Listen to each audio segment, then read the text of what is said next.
Hey there, welcome to UX Playbook. Today I'm joined by Joe Cahill, and we're going to be talking about something that's that Joe's really passionate about, and that is mentoring within the UX design community. Obviously, there's mentoring for every potential position you can be in, but Joe, you spent a long time over the last 2 years, 3 years in particular, on platforms like ADP List, giving a lot of your time and a lot of information and insights to lots of individuals. And I think we were basically discussing this is a great opportunity for us to explore some of those more consistent topics that come up that people are interested in learning about when they talk with you, and then exploring them in a little bit more detail. Could we get a quick intro of yourself? Sure, absolutely. Thank you so much for having me, Ryan. This is, always a big fan of you. And this is such a great platform to have for people to always kind of learn and get information on. And I think that's one of the beauty parts of, despite the fact the last 2 years have been complete mayhem, things like these have popped up more, and we've been able to get so much more education and reach so many more people. And that's where the mentoring has been the biggest impact, especially on me. So I've been doing this for 22 years, being a design leader for 20 of them. I got pushed into leadership super, super early without warning. Wholly different subject that we could talk about. But,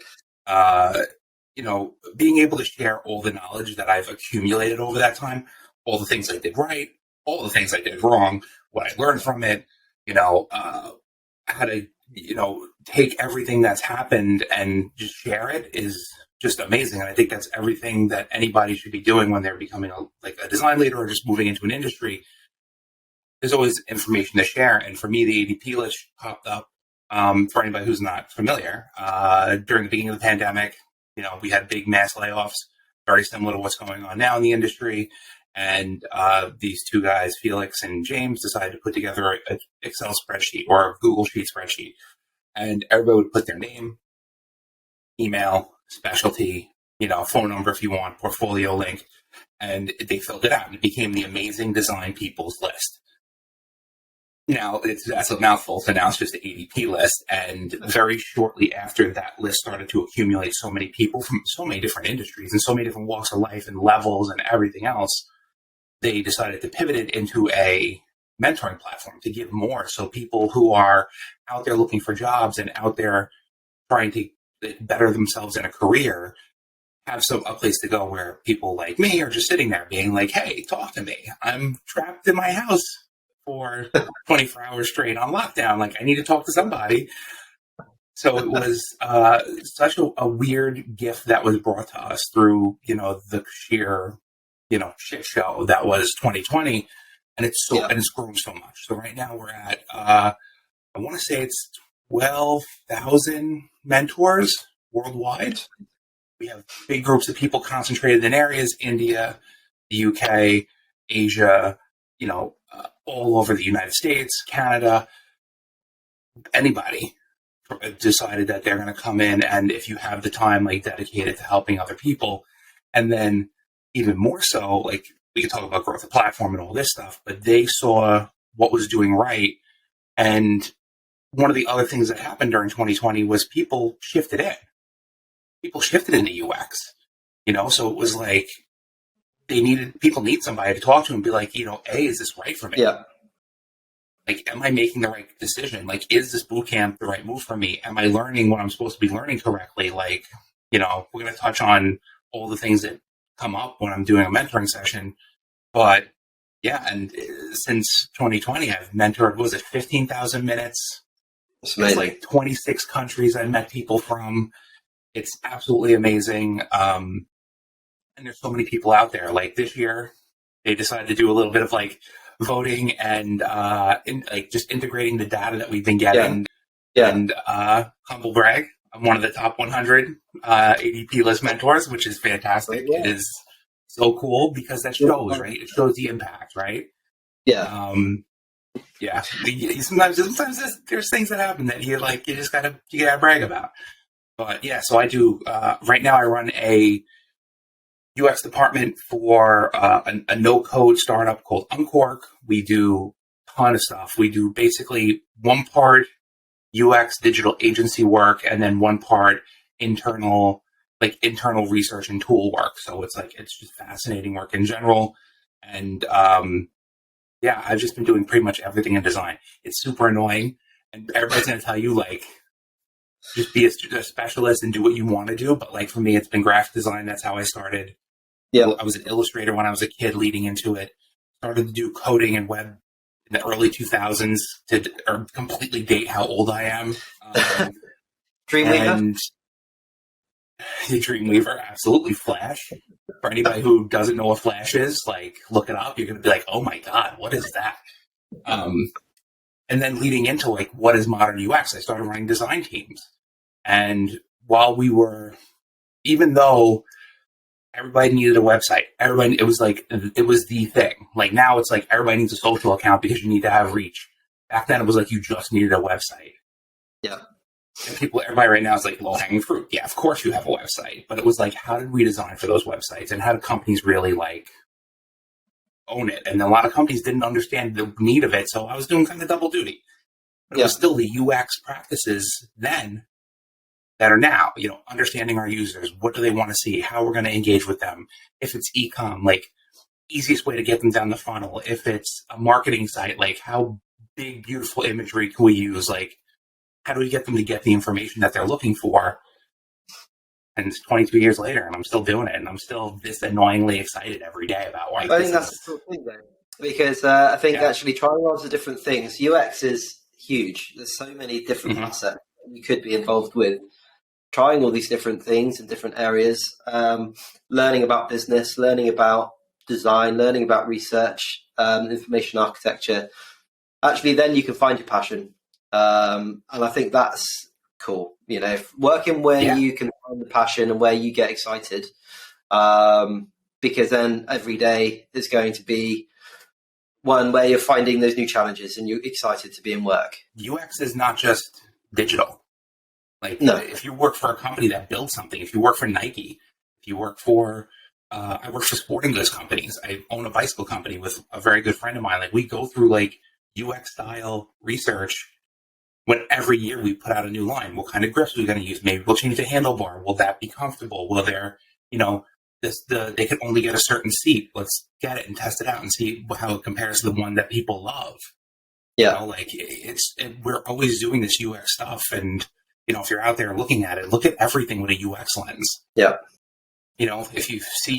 My favorite thing is a door. The push-pull in a door. I constantly fall for it. I will smash myself into a door 1,000 times over. Because I know I should look for a pull or a push sign, and I still just assume that's a pull, and then all of a sudden, just pop. But that's the thing. It's that's user error. Yeah, always going to talk about user error. So the thing I thought was interesting about this is the common themes. So obviously, with mentoring, amazing platform, personalized one-on-one advice. This gives a little bit of insight into those general topics for people, because I'm sure the same things probably come up time and time again, which we'll explore in a bit of detail now, and then we'll come on to explore in a mini-series in a lot more detail. I don't think we've got enough time to kind of explore these things right now.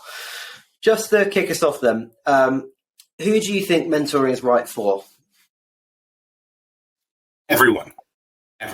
This is and people will hear that and be like, no. If you hit a certain level, you don't need mentoring. Absolutely. I know CEOs that have mentors. I know juniors that have mentors. I personally have people that I mentor with, because this journey is always about learning. Yeah, you're always going to hit roadblocks or struggles or have questions or, just need a little bit of push in the right direction. Right now in my career, I'm at that high director level. I've interviewed for a couple of C-suite jobs, and it's there's a part of me that's oh no, am I ready for that? Am I gonna succeed in this? And what do I need to do? And I consulted with somebody that I love and trust as a mentor, and I said, in my own way, oh shit, I got a CCO role coming up. What am I supposed to talk about? I can't just talk about being a designer because that's not the job. And it's I asked her, I'm hey, do we have like, do I need to talk about numbers? I don't have numbers. Should I make up numbers? And she goes, don't make up numbers. And I'm like, all right. So she goes, talk about strategy, talk about like who you are and what you want to do, because that's what they're looking for. And I was like, all right. And, again, 22 years, I still get terrified sometimes in interviews and I get nervous. And, that's why I have somebody like that. And I have a couple of people that I talk to about different parts of this experience. It's amazing how much a one call, 10, 15 minutes, but bouncing those ideas off someone else can help shape and inform how you then approach these things. And that's what I guess mentoring is about at its heart, isn't it? It's trying to just understand from a different perspective, maybe someone who's been through the similar situation, how did they approach it? What were their learnings? How can I apply that to myself? Rather than just going blind. Yeah, one of the things we always end up doing as people is we get tunnel vision. Yeah. Like we absolutely will be like, okay, so here's what I'm focused on. But then somebody will come in and be like, no. Like, why? There's like, you're worried about something that's not a problem. Like, think about it from like a bigger picture, or like pivot your ideas in a way that you're looking at it in the wrong way. And then that sometimes is that kick in the ass that we need. And a different perspective. Yeah, someone else, different perspective. Yeah. So how do you think you should go about choosing a mentor? Because like you said, there are so many, 12,000 mentors. Okay. So what should you be looking for? How would you try to choose someone to mentor you? So this is one of my favorite questions, because whenever I talk about mentoring and I, promote like ADP List or Design.org that I'm a part of, or any other organizations, I never tell them to book with me. I say, look at the mentors, see what's out there. I've met a lot of people who are specifically looking to grow as like female leadership. So they're going to look for female mentors, and they're going to look for people who have done that job and fought that battle. Read their profiles is the first thing. Everybody's been super open. We know that it's important that you know what we do and what we're good at and what we will provide, and find common ground. Like a lot of people originally say they come to my page, they see that my profile photo is super happy and upbeat, and that's number one. And then the other thing is in my bio, I just talk about being passionate about this work. And they're like, that's what I'm looking for. And they're just like, I book time with you. And I'm like, oh, awesome. But, there's like I said, 12,000 people. Like, how do you choose? It's sometimes you just go about it. Sometimes just trial and error. Meet somebody. Yeah. I've had plenty of one sessions with people. And I'm just like, at the end of every session, I say the same thing. Whenever you need me, hit me up. I'm here. Let me know. Like, I never leave it as like all right, nice to meet you. Bye. And then some come back and some don't. And we can go into like interviewing and rejection and everything else, but this isn't a place for that. Like, this is the place of, you have to find out what's best for you. So you have to find somebody that you gel with. Yes. And I'm okay if I never hear back from people, because that means they might have found somebody else. But then eventually they always end up coming back and like, oh my God, I met you a year ago. And I'm like, oh my God, yeah. And I get super excited because I remember everybody. Yeah, I agree. Like, there's, when you catch up with people, like a year, 6 months, like sometimes it's leaps and bounds. I caught up with a mentee, what's today? Friday? Wednesday evening. I haven't talked to her like basically all summer long. She was traveling and freelancing and doing all this cool shit, and she showed me her new website. Because I asked her, so I was going to use her website to show a case study to somebody. So like the way she laid it out. And I was like, by the way, I went to your website and the thing was down. And she goes, oh, you went to my website. And I was like, and she's like, yeah, I'm building a new one. And showed me the new one. And I was like, straight up blown away, because just knowing the growth that just happened in a summer. Yeah. And it was so cool. Like, I get so excited. I'm like, holy shit, Nicole. I was like, this looks amazing. Like, it's matured. And she's like, has it? And I'm like, yeah, 100%. Your use of typography is different. It's like. That's the interesting thing as well, though, because when you're in it day to day, you don't necessarily see the growth. But when someone else from an outside perspective can take you back to that point, because you've only seen a snapshot, a window. You haven't seen that 6 months of from A to B. And I think it's really interesting for people to be reminded about that growth. It's like personal training in the gym, you know, you kind of, 100%. Okay, this is my starting point. This is where I've ended up. But you can see tangible results. And I think it's really easy to get lost in just day by day and then forgetting actually that journey you've been on, the growth you've had. It's really important to just keep reminding yourself or have someone like a mentor to kind of take you back to that point, because that's going to grow your confidence. And this is what mentoring really is all about, isn't it? It's about growing your confidence, helping you to achieve things that you didn't think necessarily possible. Absolutely. And I think that's, you put it like so perfectly. It's, you know, this whole process, like I did a talk about portfolios, and I pulled up my portfolio from 2002. Not great. And I talk about that a lot with my mentees, because when they're building their first portfolio, they're just like in their head about it. And I remember that. I remember being in my head about it. Like, is this enough? Is this good enough? Will this get me a job? Will people like even click on things? You know, and it's, you know, seeing that evolution, even for me, like how I've rebranded myself and became, you know, a different person over the years. Yeah. It's amazing. And I get to see it at like incremental steps for people. And it's just so amazing. Also, when you have these sessions and you go through portfolios or case studies, and then like you see people like create the actionable items that you tell them. Yeah. You know, and they always explain back like, hey, I made the changes to the case study, and you said something and I kind of ran with it. Like, what do you think? And I'm just like, oh my God, you just changed the entire narrative of your case study in like a positive way. And they're just like, oh, yeah. Like, yeah. Like, and that's, and that's cool, because sometimes we forget to, we're going to go into this at some point or another, but like just not giving ourselves enough credit for the work that we do. Yeah. Like we have to. And that's also where the mentors come in.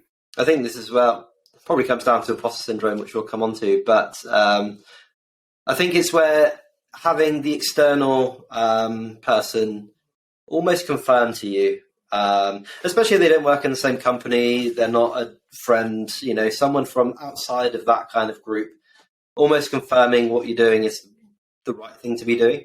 There's something really validating about that. And that's like a life thing, right?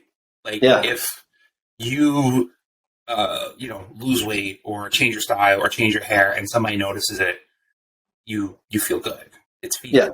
If you, are at work and you do a presentation and you nail it, and you get the feedback, whenever feedback comes in for something you're making a meaningful change to and it's positive, like it's just natural. It feels good. It's like that's how it works.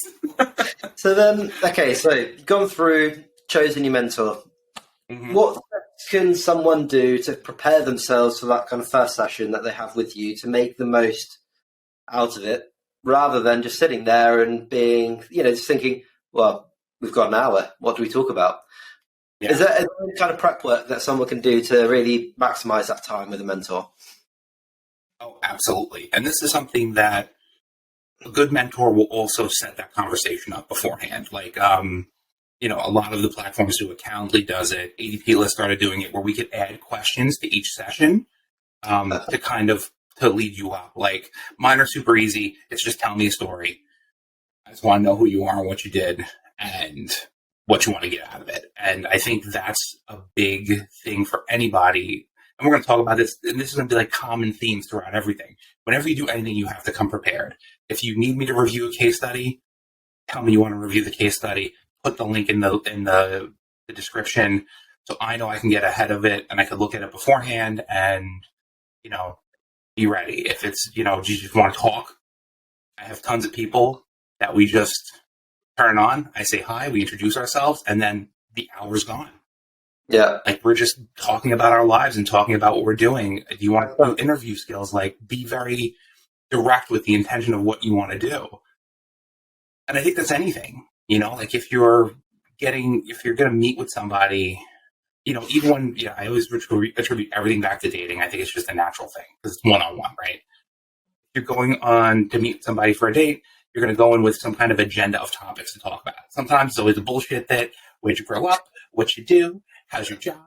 What do you do for fun? Oh, you like hiking. You like fishing. Oh, great. But it's still the same thing when you go to a mentor, or even when you get your portfolio ready. It's like coming in with a plan, coming in with a narrative. Don't ever, be surprised and be engaged. I think that's also another thing. Come ready to talk. We want to hear why you're here. We want to hear your story. We want to hear, what's up. I think that's up to us. I've heard of some mentors, probably more exec level, charging thousands for mentoring sessions. ADP list is free, as far as I'm aware. So 100% I think free. it is free as a platform to use. However, I think people need to be mindful that it's someone's time, and time is really valuable. And therefore, if you're going to take up someone's time, the minimum you can do is prepare some questions. What do you want to get out of it? And if you're going to miss it, let us know. Let us know ahead of time. Yeah. I've heard a lot of things that go on throughout with our mentors at the ADP list, of people getting ghosted. My rate, I think, isn't that high. I think it's I'll maybe have once a month. Wow, there's a list that came back. And it's usually over something. It's something happens. I don't get many that I'm just I'm just sitting there like a moron. And to be fair, we had this whole discussion in our ADP Slack channel of mentors. Somebody was just I get really upset when people ghost me or whatever. And I'm just listen, you can either look at it as, I know you donated time to this and they didn't come. You always check in with them, make sure everything's okay. If not, now you have free time. Yeah. I don't think anybody's really setting time around things. Tonight I'm going to dinner with my friends. I'm not at 7, so I'm not booking an ADP list appointment until 7. I know better. So I think that's, we're mindful of our time, and, just make sure if you're putting the intention out, just can't make it, just say you can't make it, but definitely show up. It'll be worth it. And it's free. Let's move on to some of these topics that keep coming up. I think one of the ones that you mentioned, probably the one that comes up the most, is someone might be looking to take a move jobs, but they're really having this kind of self-doubt. What if it's the wrong move? What if I'm making the wrong decision? And they're almost looking for confirmation or a talk through of the decision process they're making. So if someone's in the position right now, and let's say, okay, you've got a couple of different people looking for jobs at the moment, people who have been laid off, but you've also got people who might be interested in moving, and they're in a stable company right now. If they are going through the interview process and they're just having those kind of bits of self-doubt about taking that leap, what kind of feedback or advice would you give someone? So this has been at one point this clicked to me, and you have to take the interview, you have to take yourself out of the interview in some way, shape, or form. So the way I always attribute it back is it's a performance. An interview is a moment in time where you are not the person who's looking for the job, you're the person who's going to get the job. It sounds very motivational speaking. It sounds very you dream it, you make it type of stuff, but it's true. I always go back to Beyonce. I'm a big Beyonce fan. What can I say? I grew up in the late 80s and 90s. But on stage, she's Sasha Fierce, right? That was the thing. She came out and said she has a persona she puts on when she goes out on stage. For me, It's the same thing. If I'm going for a job and I'm looking for a job and I'm, I have that doubt, I take a second before the interview starts, deep breath in. Joe, the person looking for the job who has all the anxiety in the world, take a step back. Joe, the person who's going to crush my case study and talk about what I love to do and how I love to do it, that's going to take over. Yeah. Those two people, that split helps me get through an interview. And And then the other thing that is, again, common theme. If you want to make a move, you have to make a move. You can't, once you start spinning your wheels on it and you start thinking it over too much and you start like really, really going like, is it ready? Am I ready? You know, if you're saying to yourself at one point, let's say a middle-level UX designer, I want more opportunity to be a leader. I want to be more authoritative. I want to be a principal, or I want to be a senior. You have to, because you're only just going to be more, I wouldn't say miserable to this job. You can't be miserable in this job. It's mad easy. It's a lot of fun, right? Like, but if you want more, you have to go get it. Like, because then you're just going to be sitting back at your desk, looking at your screens going like, I want to do this more. I want to do more. I want to take ownership. I want to do this. This place is not giving me an opportunity to do it, so I have to find one that does. Yeah. So it's a mindset shift. It's a mindset shift. You know, it's hard. I think as well, though, there's the argument to, first of all, have the conversation with the current company and just see if there is anything that can be done. You know, if you're having doubts about making a move, have the conversation, open, honest, with your manager or with someone that you can speak to, and talk to them about where your concerns are. Maybe it might be progression or wanting to do more of a certain type of work, and see if they can provide that as a platform, because you might solve the problem, you might not. But I think have the conversation, and at least then, if you've had that conversation and then your current company is saying they can't provide these things, it's going to make that move and that decision-making process a lot easier. 100%. If you can do it from where you are now, that's always your first move, because you know the company, you know what you're doing. It'll help you get that step forward. Yeah. And also, you know, from a resume point of view, it's good that you stay there for a while and you grow within an organization. That shows that you see the roadmap ahead for yourself and the roadmap for the company. But sometimes it's just not in the cards, and that's what happens. Absolutely. And I think, secondly, I think as well, people need to see these interview processes. I still feel there's a lot of, they're interviewing me, I need to impress them, they're making all the decisions as a company, and it's just not the way it should be. You know, interview processes should be two-way streets. You should be interviewing them, asking these questions that are going to make the difference to you wanting to make the move to that company or not. And I think as soon as people then start taking a little bit more ownership of that interview process and asking those questions and seeing it as a two-way thing, that's going to, again, make those decision-making processes easier. Because then you're going to hopefully have all the answers to these questions that you're going to need to make that decision. It's a very interesting, like you said, it has to be a conversation. Like, I've been on interviews where somebody basically spoke at me and then asked me if I had any questions. I'm like, you talked at me for 35 minutes straight about the company and everything that you're looking for me to do. No, I have no questions.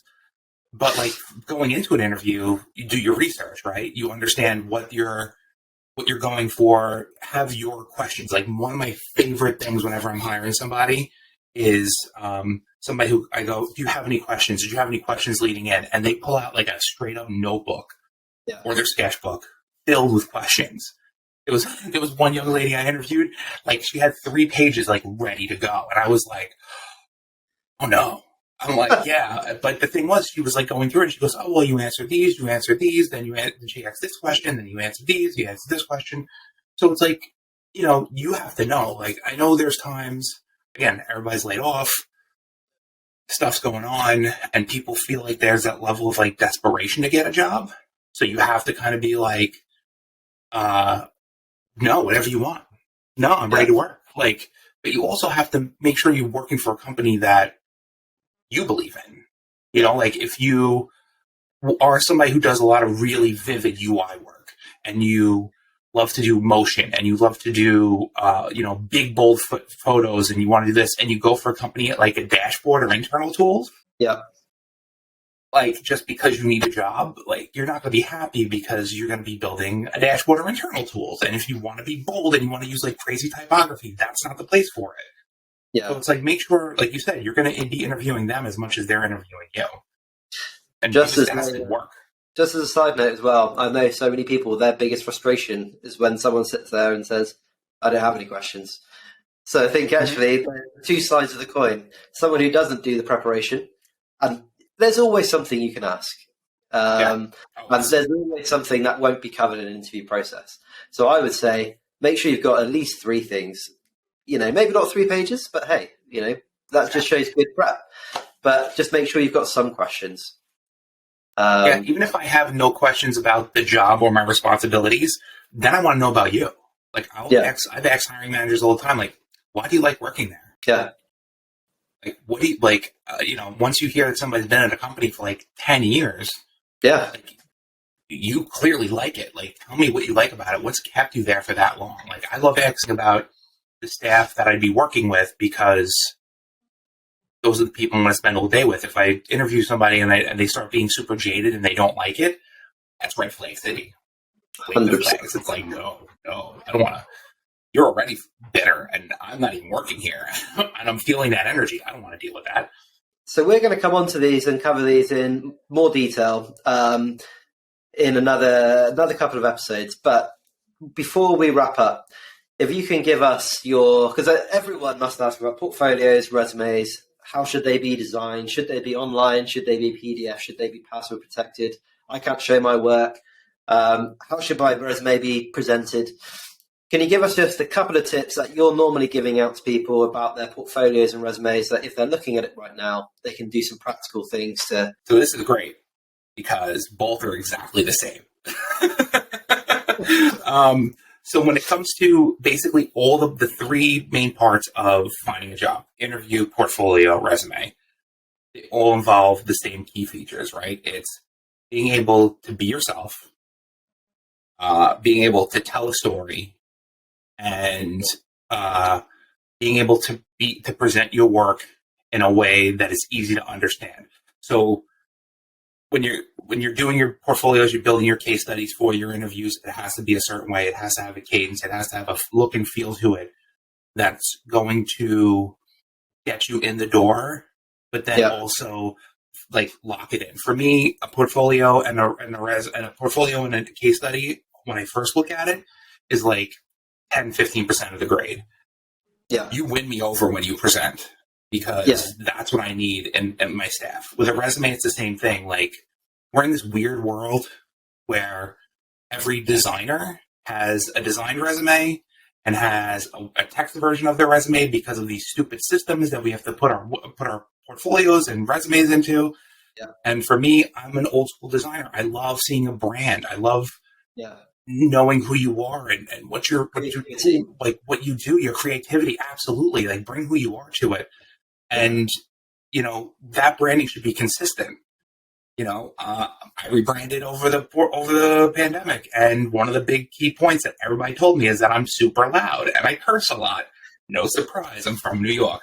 But that became part of my brand, and it's on my homepage. You go to my homepage, it says loud motherfucker on it, because that's who I am. On my LinkedIn, on my portfolio, on my resume, it all has that same kind of consistent brand and messaging that when you meet me, I'm not going to be very timid. Yeah. You're going to get a lot. I'm a lot. But that for me also just means so much when it's the care, every detail that comes in, that from your resume to your portfolio to how you present yourself is a brand. It's who you are. Yeah. We're going to touch on one of these is going to be about imposter syndrome. The top question I always get asked about, I think it's imposter syndrome, portfolios, case study reviews. That's just bullshit. Like, those are that's all the topics of conversations that I have day in and day out with mentees. And I think it's just they're also important because, once we get good at it, you're just golden. I think once you've taken the time, and this is one thing I've always said, once you've taken the time and you have taken care to present the resume, the portfolio, or yourself, the imposter syndrome seems to lessen because you've done all of the prep work. All of the hard work's there. I think it's where you have, you've rushed things. You haven't necessarily that care and the attention to detail isn't there. I think that's when more of that imposter syndrome will kind of creep in. But I think If you can sit there and say, I've done everything I can do with this resume or with this portfolio, this is a fair representation of me. And actually, the biggest thing that you said twice through this, and the biggest skill I think UXers, designers need is storytelling.